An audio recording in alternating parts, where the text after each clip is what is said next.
Hey everyone, and welcome to the channel. Today we're going to go on a little bike trip from the East Bay over the San Rafael Bridge to Larkspur to meet a group, and then after meeting the group we're going to carry on to Tiburon, and from Tiburon we're going to catch a ferry over to Angel Island on the San Francisco Bay. Tiburon is a quaint little tourist town, and it's also the home of the ferry terminal. Currently the price for the ferry is $18 for an adult, and I think it's an extra $1 to bring your bicycle, but they're not too worried about it. It's best to purchase your ticket in advance and then have a copy of it on your phone to show the attendant when you get on the ferry. Keep in mind that it's perfectly fine to walk on the island, and if you don't have a bicycle you can rent one when you arrive at the port. You'll notice that plenty of people are boarding with their bicycles. Here's the bridge of the ferry. It's a very short ride. It's barely over a mile to get to the island. You'll have a beautiful view of the San Francisco skyline on the way. This is the view of Angel Island from the boat, and you can see the Ayala port if you look closely. This is the view looking back from the ferry toward Tiburon as we enjoy the short 10-minute ride. And then it's time to disembark from the ferry and enjoy the tour of the island. As mentioned, you'll see a mix of pedestrians and cyclists when you get off the ferry, and you'll be greeted by rangers there who will answer any questions that you may have. And then it's time to jump on the bikes and start touring the island.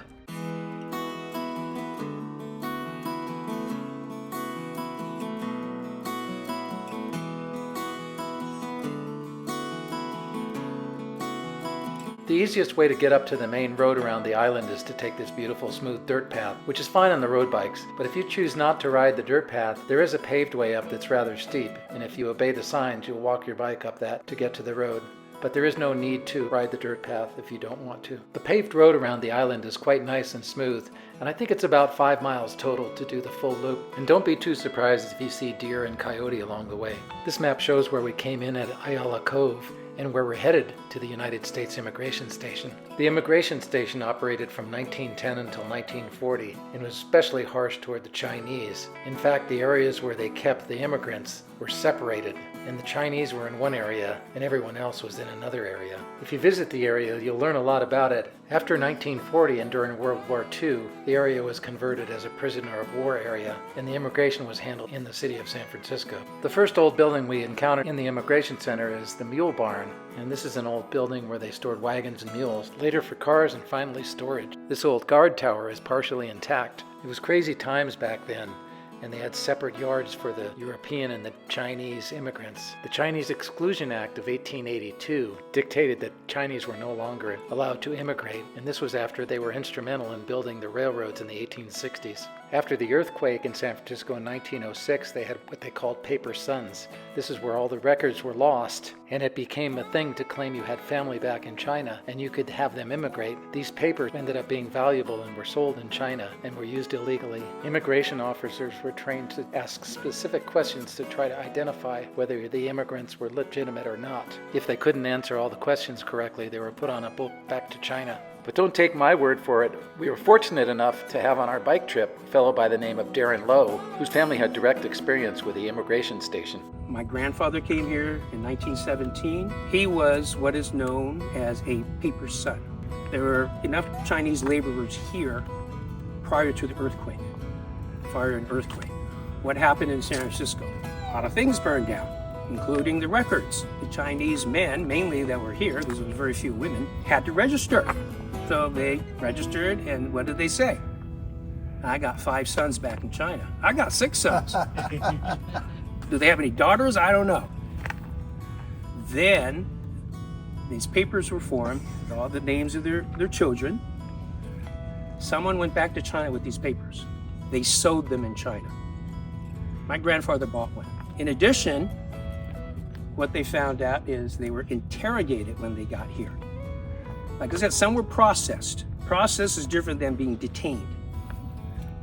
My grandfather was detained and interrogated. They made books of questions, okay, especially from what village you came from, because some of the questions were how many doors are in such and such room of your house? Which way does that door face? Who lives 2 doors down? Okay, all of these types of things. You didn't pass enough the questions, you back on a slow boat to China. I don't know how long he was detained here. He made it. He got to go to San Francisco. He eventually returned to China and got married and brought my grandmother over, my paternal grandmother over in 1929. In the detention barracks, which like I said is the main building here, there are poles. The poles held bunks. They were 3 levels high. Okay? My grandfather remembered which pole he was at. Unfortunately, none of my aunts or I remember. We just know which room he was in. So, like I said, it has a personal connection to me. Thank you, Darrin. Yeah. Thank you. Very nice. Yeah, yes, indeed. Here you can see the old heating plant, and if you look at it from above, you can still see the old oil tanks in the dilapidated building. It would be great if we could say this was a Liberty Bell, but it wasn't. Instead, it was a fog warning for the boats bringing in the immigrants at the dock. There's a $5 charge to visit the Detention Barracks Museum, and I was lucky enough to stumble upon a tour given by a ranger for an extra $2. And even better, there was a Chinese woman who read one of the poems. 离别家乡与亲朋 leaving behind my hometown, family and friends. 谁知困在木楼中 Who would have expected to be stranded in a wooden building? 不知何日得出头 Not knowing when can I hold my head up but cry. By the Pueyo. Thank you. It's always so special when we have a visitor that can help read them in their original language. The ranger then gave us a wonderful tour of the detention barracks, and inside there were the carvings on the walls that were poems by the Chinese immigrants, and it wasn't a happy life. But many of these carvings remain today. Some of them were covered up with putty and paint, but now they're coming back into view again. And then we toured the building and saw the bunks and how the people lived in these very crammed detention centers. And they have a lot of the replicas of some of the belongings from the folks who stayed here.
Next to the detention barracks, we toured the old kitchen, and they still had some old stoves in there. And following that, we headed over to the hospital. And there is a commemorative monument sponsored by Trader Vic. And from the point where the monument is, there's incredible views of the bay. Here's a quick shot of the hospital. It's definitely worth touring the hospital, but I didn't have a lot of photos.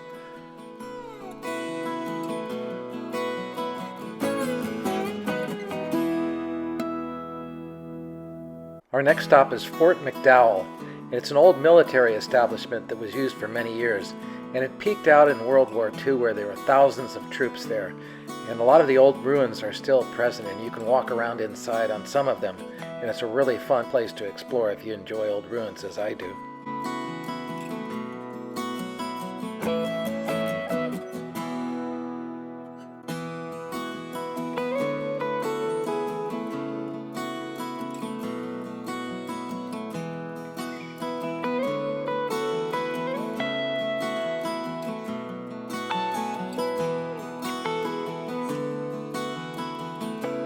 One of the best things about Angel Island is that you're allowed to walk around among the ruins and go inside the buildings.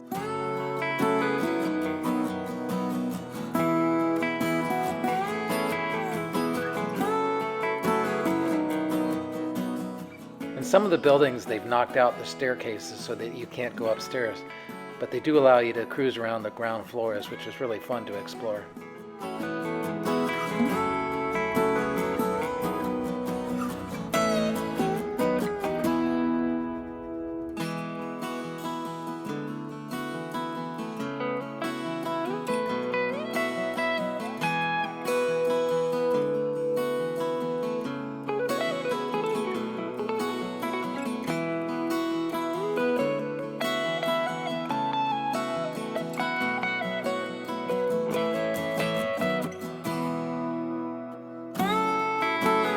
Famous for serving food tastier than standard army chow, this mess hall could seat 1,410 soldiers at one time. During World War II, there were 3 seatings for each meal, and the mess hall served more than 12,000 meals a day. The second floor of the mess hall was used for a movie theater, dances, stage entertainment, and as a basketball court.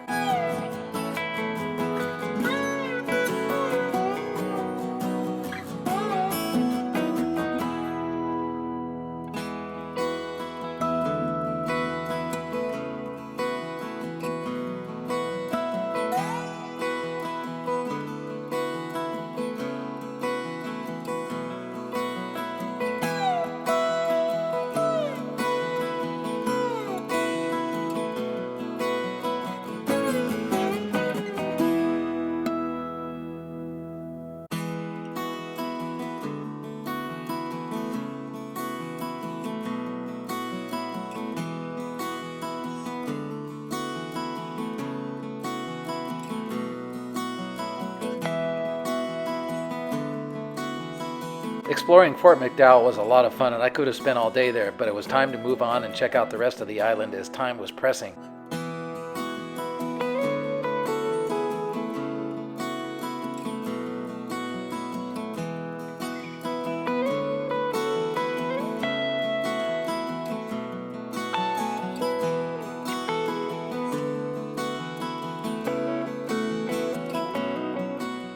As you continue around the island to the south and the west, views of the Bay Bridge, the San Francisco skyline, Alcatraz Island, and the Golden Gate Bridge come into view. It's really a spectacular place to be, and although the lighting wasn't perfect, the views of Alcatraz Island with the San Francisco avenues heading up behind it were absolutely stunning.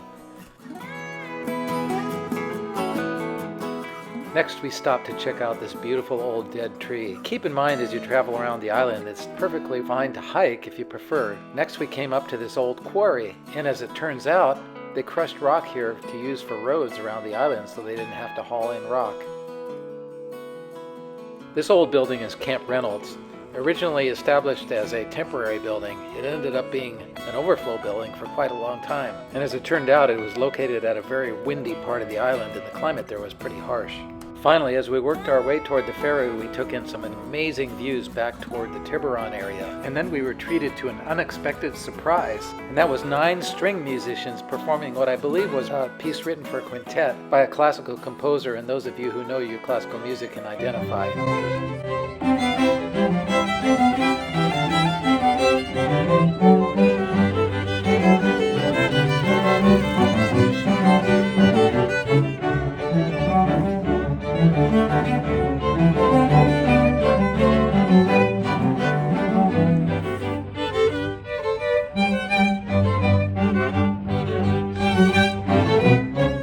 Finally, it was time to jump back on the ferry and enjoy the great views heading back to Tiburon. It was a great day out there, and I hope you enjoyed the video. If you did, don't forget to like and subscribe. And until next time, thanks for watching.